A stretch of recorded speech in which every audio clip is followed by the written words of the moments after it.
Hello everyone, it's Amy and welcome back for week 10 of Journaling on a Budget starting over.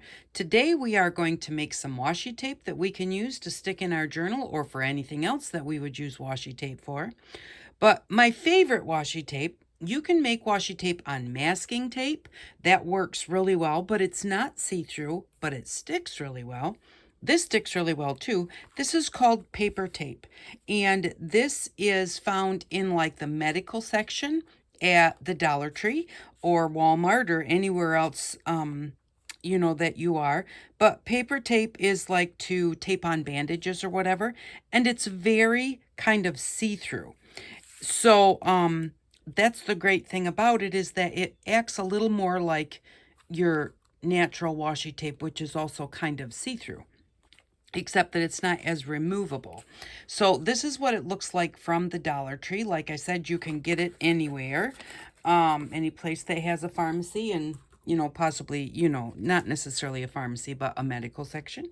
So, and I'm going to show you how I do it. This is parchment paper, and I got it at the Dollar Tree, and it came in a thing like this. The only reason I have this is because they didn't have any rolls of parchment paper for like a couple of weeks. And so finally, they came out with, they had that one. And so I bought some because I needed parchment paper. So, but the nice thing I do like about it is, it comes out of there folded in half like this. And so that actually will be a nice way to store your washi tape once you get it done. Just don't put any tape across the fold, and you'll just be able to just fold it up and go store it somewhere. So you can also roll it up around like a paper towel roll or something, if, that will keep it also nice and straight.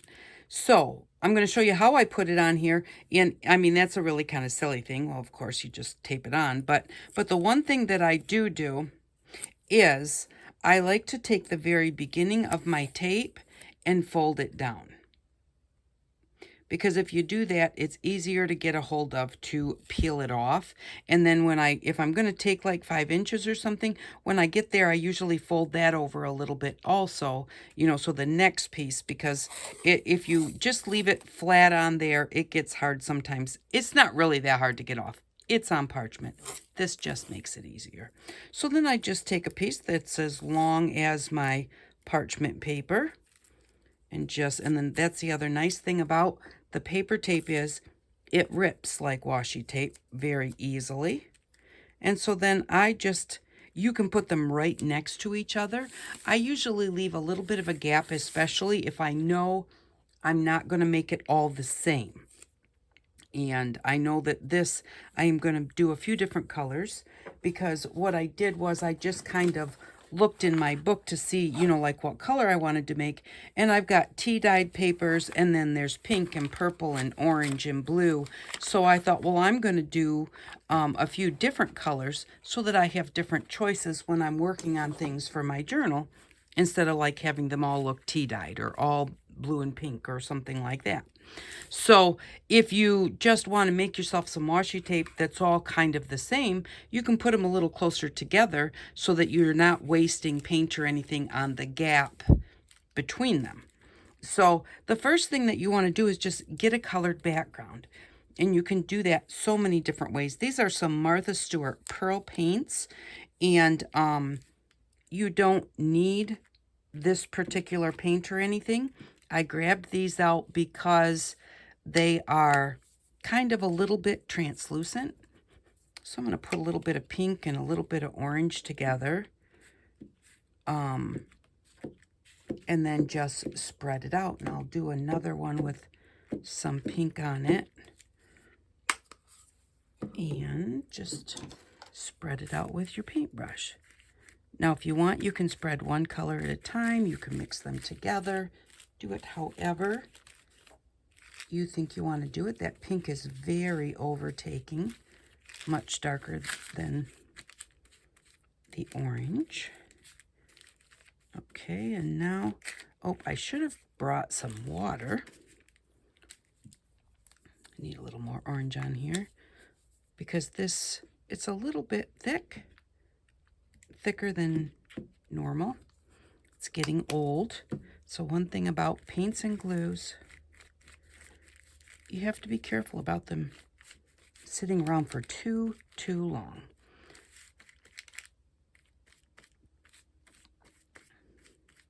Okay, now the thing is, it's washi tape, so if you want to do like a definite pattern, you can. A lot of times I just stamp kind of, even though I'm doing different colors, when I do my stamping, I just kind of stamp over the whole page. Excuse me, I have a terrible tickle. And then when you take the washi tape off, it looks totally different than what you think. And I'm going to be right back. Okay, I'm back, and I just grabbed some water so I could clean my brush. And I'm going to do one with some green and some pink. We'll see how this turns out. But we do have one page that I had dyed. That was a green one, and in the water, there was a little bit of pink because it was just my paint water that I used to dye the paper. And it wound up coming out with a little bit of pink in it. And so I thought that that would be kind of cool to make some washi tape that would match that page. And I'm not exactly sure if the green is going to be quite the right color or not. And we'll find out someday when we get to that stage, but it will still be usable for something, even if it doesn't match that page. I just want a little bit more green on here. And I put a lot more green on here.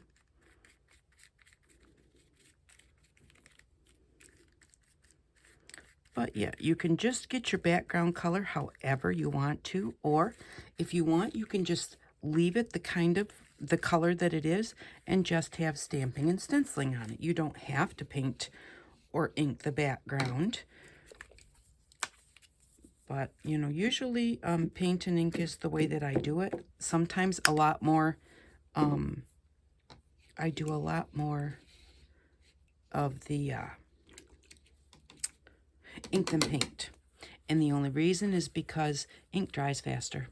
So when you put the paint on, you know it's got to dry, but you put the ink on and it's pretty much ready to stamp on top of right away. So this one I'm just going to do blue. And then we'll do some ink colors. And then we'll go ahead and get some stamping done on it. Now, you can leave them just like they are, and you can always stamp on them later to kind of match the theme of your project, and or putting a little bit more color with it, like maybe your project is blue and purple. So you've got blue washi tape, and you want to maybe stamp a little bit of purple on top of it to make it go with your page. So, or you can just do it all right ahead of time, and then you'll just have it so you can just peel it off and use it right away, or do some of each. So, and there are a lot of times where I will specifically do something and think I need washi tape for this. I'll look through what I have and won't be able to find just what I want. And so then I'll just go and I'll just make a strip of washi tape to have it the way that I want it. So, you know, you don't have to do it ahead of time. Sometimes I just find it nice to have some to choose from. So then let's do a little bit of the inks. And I'm just going to wipe those on there. I grabbed some new sponges, so it takes a while when you first use your sponges to kind of get them ready to go. And actually, I'm getting paint on my ink pad. That's not a good idea because that paint will dry on there.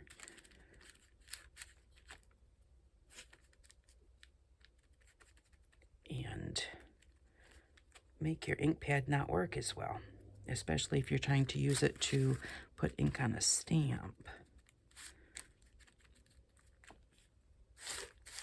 And I think I'll do, this is kind of, what is this one? I think this is Broken China. And then I also have Faded Jeans. And so I think I'll put the two of them together just to kind of give it, and you don't have to have two colors.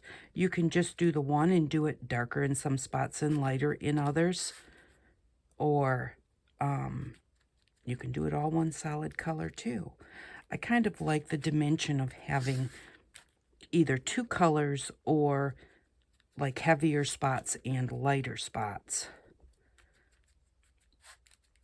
Just kind of, to me, seems to give it a little more interest and just make it not so flat.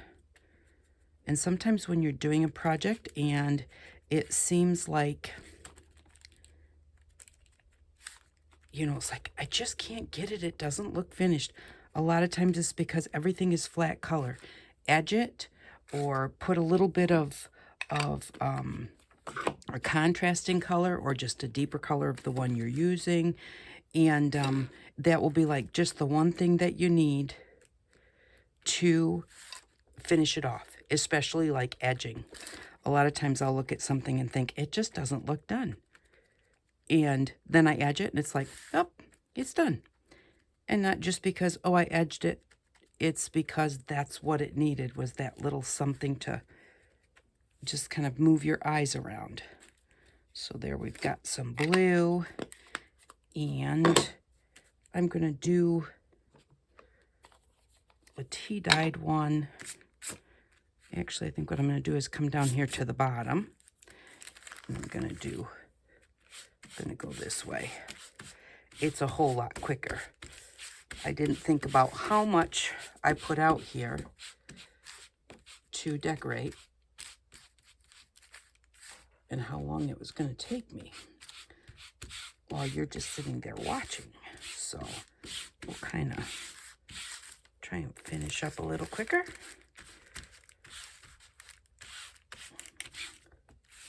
And there we go. So you can just wipe it on like that. And like I said, if you're going to do a bunch of all the same color, if you put them closer together, you're not wasting any ink on the parchment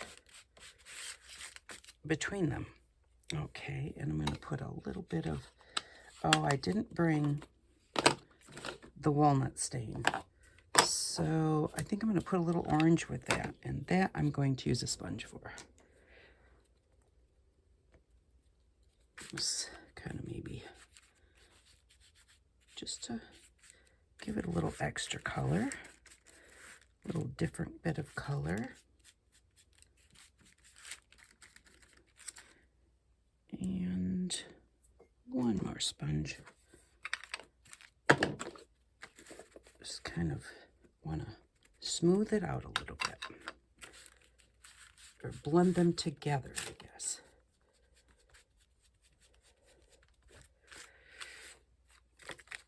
So, and once we get this done, then you can stamp on them, stencil on them, leave them the way they are. There's so many different things that you can do with it. And I'm going to show you some of the different ways that I decorate them. Trying to get a little bit of spots on there.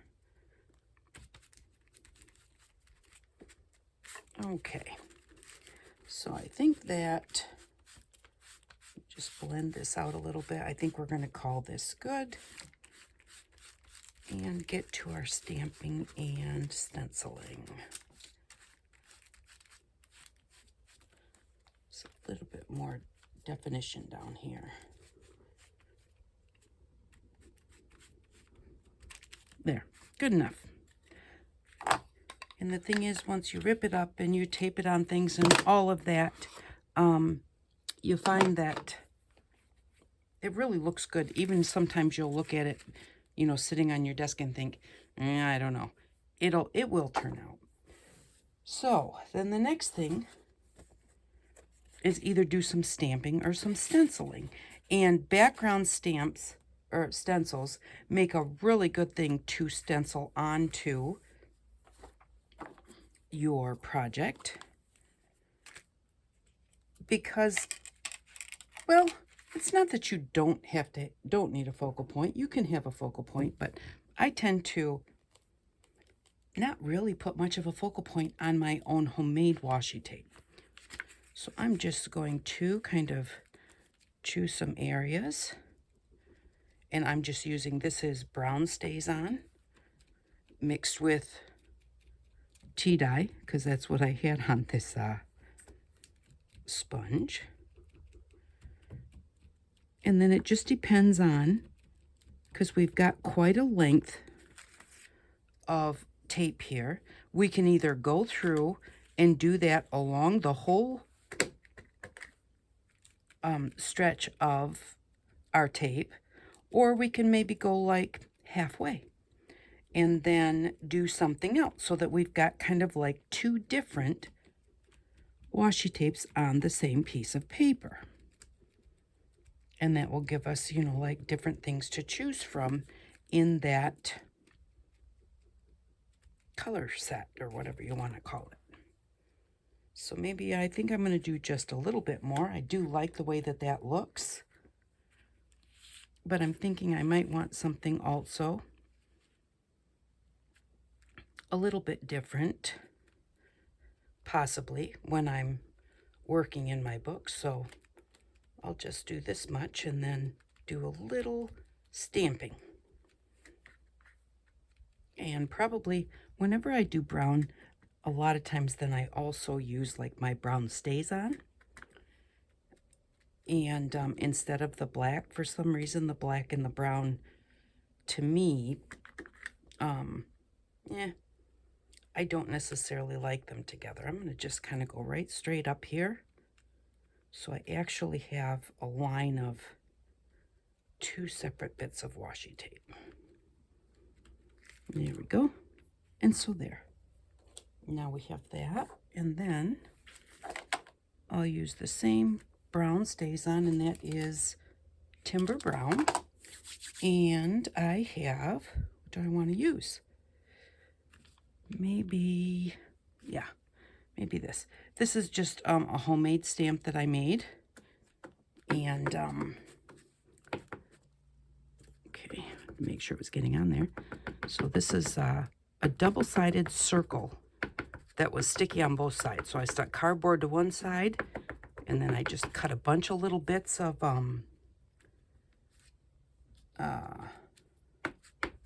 fun foam and just stuck them to the other sticky side. And so it makes a pretty cool stamp. Now, even though this is round, it's not necessarily going to look round once we peel the tape away. You know, it'll kind of have a little bit of a round edge here and here, but let me peel it up. And so, see, it's kind of got round edges, but doesn't necessarily look like a circle. Same thing with the flowers. And then maybe put a few little polka dots, which were, I believe, I used a hole punch to punch those out.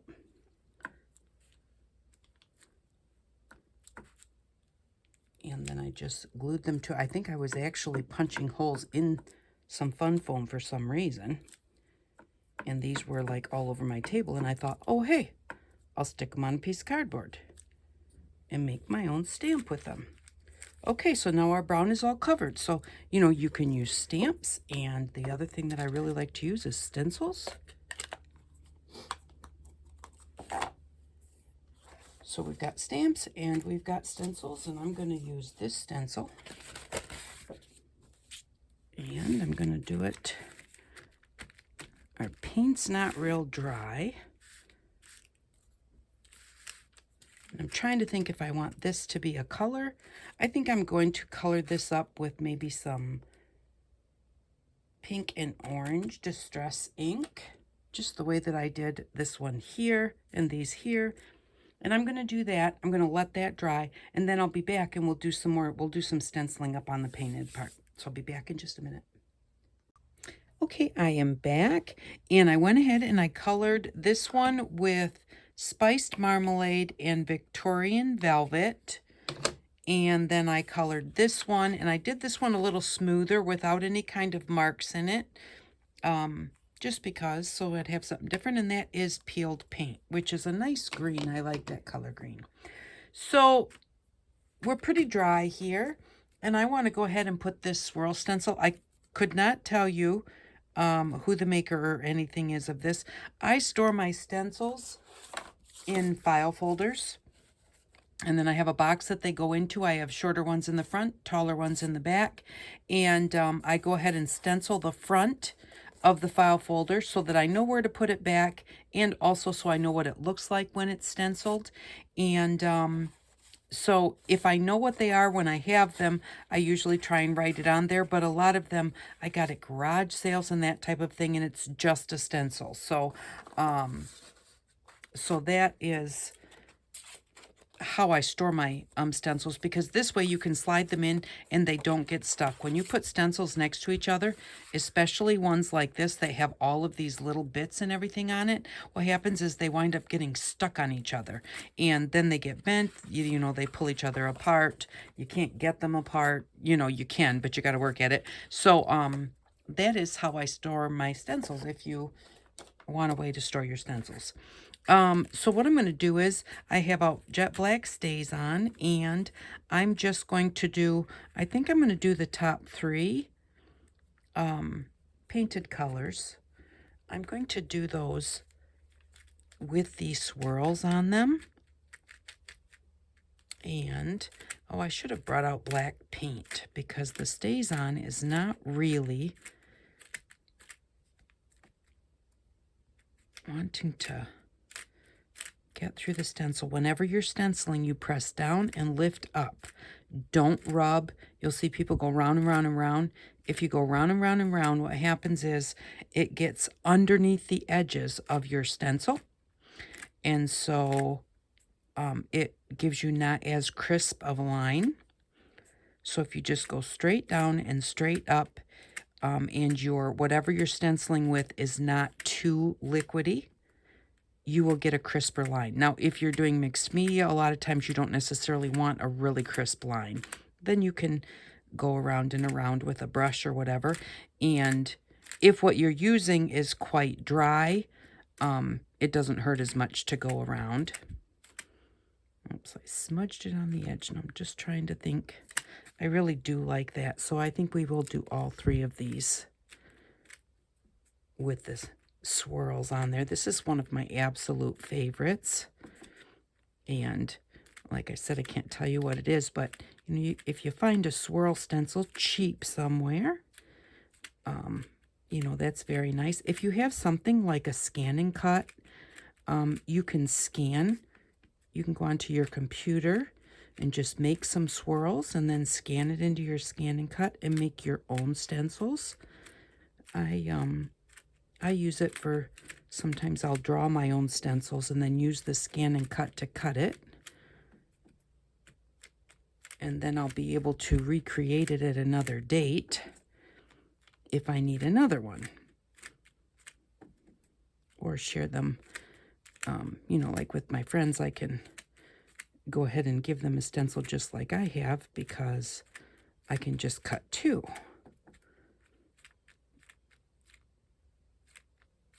And so, we'll see how this looks. And if you hold it down nice and tight and don't move it, you can go ahead and look at it and see if it looks like what you want. If you say, oh, I missed a spot right there, you can go back and do it, but you have to make sure that it doesn't move. They're hard to reline up. You can line them back up, but... So I like the way that that looks. And then... let's see, what else do we want to do? More stamping. Here's another one of my handmade stamps. I think I'm going to do that in black also. And just put that down the rest of the those colors. This one kind of reminds me of shells. So I do like that, except you have to remember that you're not going to get the whole pattern because your tape is only so wide. Maybe I want to lift that one up a little bit. Kind of mix it up a little bit so it's not all exactly the same. And this is just a good way to make background paper too. You just wouldn't put tape on there, but just do some stamping, some stenciling, some painting, do it in some different colors. I think that's really pretty. I like the way that that looks. And then maybe let's do a little bit of white. Although I saved my lighter colors here. We'll see how the white shows up on them. And then we'll use some white paint. And we'll stencil with paint. I have to get my palette here. I think I'm going to need a little bit more than that.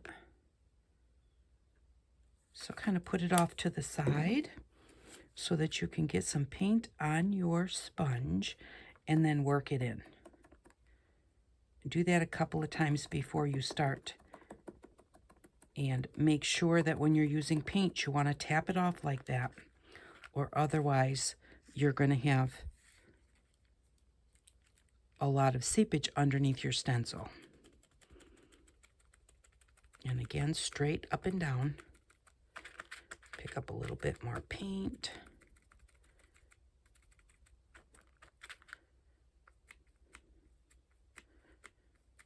And you don't have to go fast. Actually, if you go slower, your paint actually gets on there a whole lot better than if you're going really fast. Now we'll see. This is distress ink. So the distress ink is going to want to kind of bleed into my stars because I'm going to get a little bit more paint, pounce it off. The distress ink is water reactive because your paints are wet. The ink is going to want to bleed into your white color, which sometimes it just kind of lightens your white up a little bit. Sometimes it looks great. And if you don't want it, if you want it super crisp with no bleeding into your colors, then you would want to use a permanent ink on your tape before you used the white paint.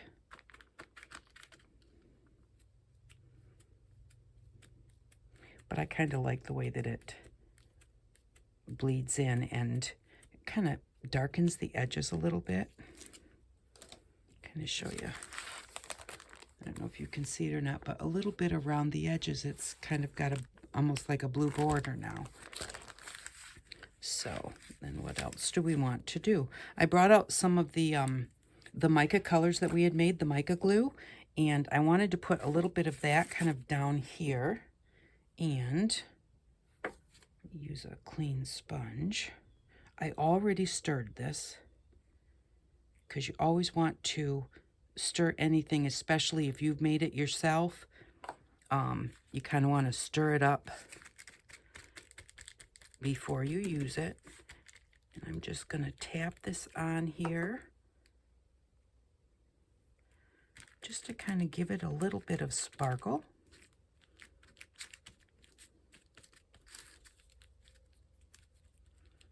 And I think I'll do one with the gold and then one without.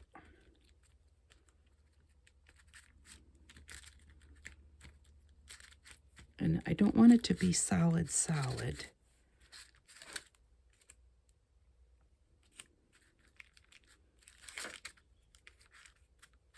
But I do kind of want it the full length, like here and there, over the whole strip, so that I have a whole strip that is sparkly. And I think we may have made this in the budget crafting series that's on Tuesday. I have a budget crafting series on Tuesdays and then the journaling series on Thursdays every week. And so that may be where we made this, and it's just a little while ago. So if you click on my icon, click on my little picture, and it will take you to my channel, and then you click on playlists. There is a playlist for budget crafting.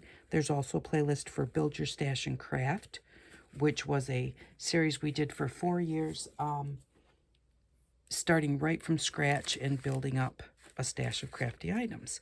So now I have to decide, what do I want to do with these two? We've done some stenciling, we've done some stamping, excuse me, background stamping. So we'll do some focal image stamping. Now, the reason I don't do focal image stamping that often is because a lot of times I take my washi tape and I fold it over the edge of a tag, or I fold it over the edge of a page. Well, when you have stamping that is, this is a little rabbit, well, you don't want to fold him in half and have his behind on one half and his head on the other half. Well, you might want to, but and so, like, a lot of times if I'm going to, you know, do an image stamp, then I wind up wanting that. Oops, I don't rock your stamps. When you rock your stamps, you wind up getting the edge. If it's got any ink on it, you get that on your paper or whatever you're stamping on. So, but yeah, so when I use this, then I'm going to want to use it flat so that I have the whole rabbit on there. And these are just, I believe that this was a die that I purchased, and then I had punched it out of Fun Foam to make these stamps, and then I just put them on, what is this, chess set. I had an old chess set that did not have all the pieces. Well, actually, I do collect game pieces, so I probably didn't have a chess set. These are just probably some of the game pieces that I collected. So I used those two rabbits. I've got one more.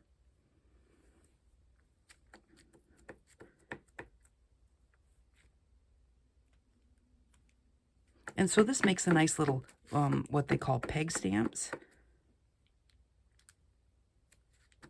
And I really like the way that they work. Now, probably with these little rabbits, I'm probably going to want to maybe draw around them to give this a little more. I don't necessarily like that. I've done it. It is what it is. I can't change it, but I can fix it up somehow. So I may draw around them. I may put some dots. You know, goodness knows what I'll do, but I'll have to do something different with that because I don't really like it. And so then the last thing is, this is just a background stamp that I do. This is, what do they call it? Baker's twine. And I just put some glue on here, you know, a little bit at a time. And then I just kind of like roughed it up. I wanted something that looked like a background stamp. Or like, you know, like writing. It doesn't really look like writing, but it does give a cool effect. So I do use it quite often. It just didn't turn out the way that I wanted it to, but I like the way that it looks. So I'm just going to put that on the orange one. And then maybe later on I might put something else on there when I decide what page I'm going to put it on, to maybe give it just a little bit more interest. But there we go. This is our own homemade washi tape. And I like the way that these turn out. Now we have all of this. When it's all nice and dry, I'm just going to fold it in half and I'll be able to store it that way. And or like I said, you can roll it around a paper towel holder. So I hope that you like this. We will use this in our series, so you'll get to see how we use it later on. But I hope that you enjoyed this. I hope if you make some yourself that you have a really good time doing it. And like I said, you can do it on masking tape or other types of tape that have a papery feel to them so that it will take the paint. If you put it on a shiny tape, it's going to want to peel off the tape. So thank you very much for stopping by. I really do appreciate you, and I hope that you all have an outstanding day. Bye-bye.